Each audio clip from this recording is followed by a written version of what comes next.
ప్రజలు పడుతున్న నరక యాతన. అందుకే కాకుండా ఈ రాక్షస ప్రభుత్వాన్ని దించాలని మీ అందరిలో ఇప్పటికే ఒక నిశ్చయానికి వచ్చారు. మీరందరూ వెయిట్ చేసేది ఎప్పుడెప్పుడు మే 13వ తారీఖు వస్తుందా, నెత్తిన పెట్టుకున్న కుంపట్ని వదిలించుకుందామని మీరు ఆలోచించే పరిస్థితికి వచ్చారు.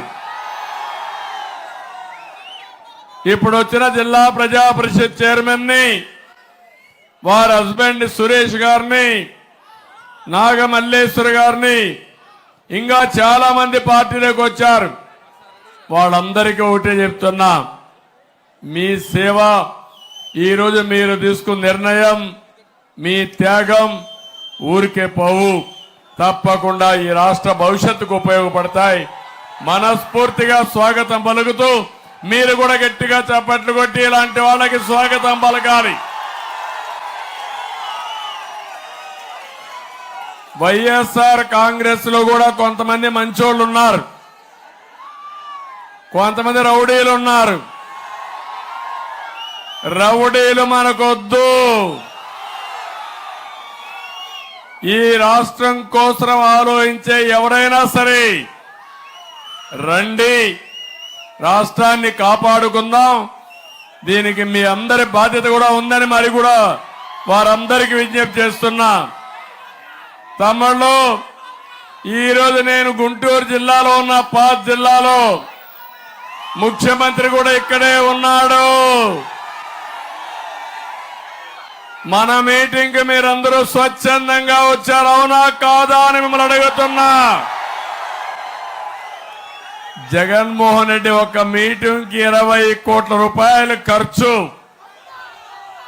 1500 బస్సులు, బిర్యానీ పాకెట్, క్వార్టర్ బాటలు, కైపెక్కకపోతే ఇంకో క్వార్టర్ బాటలు, కొంతమంది తాగి బస్సులో నుంచి కూడా తెక్కకుండా బస్సులోనే పడుకునే పరిస్థితికి వచ్చారు.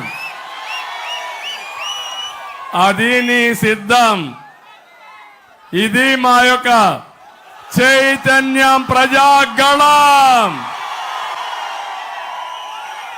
నేను అడుగుతున్నా ముఖ్యమంత్రిని, 5 ఏళ్లు ఎప్పుడన్నా ఈ ముఖ్యమంత్రి బయట వచ్చాడా తమ్ముళ్ళు అని మిమ్మల్ని అడుగుతున్నా.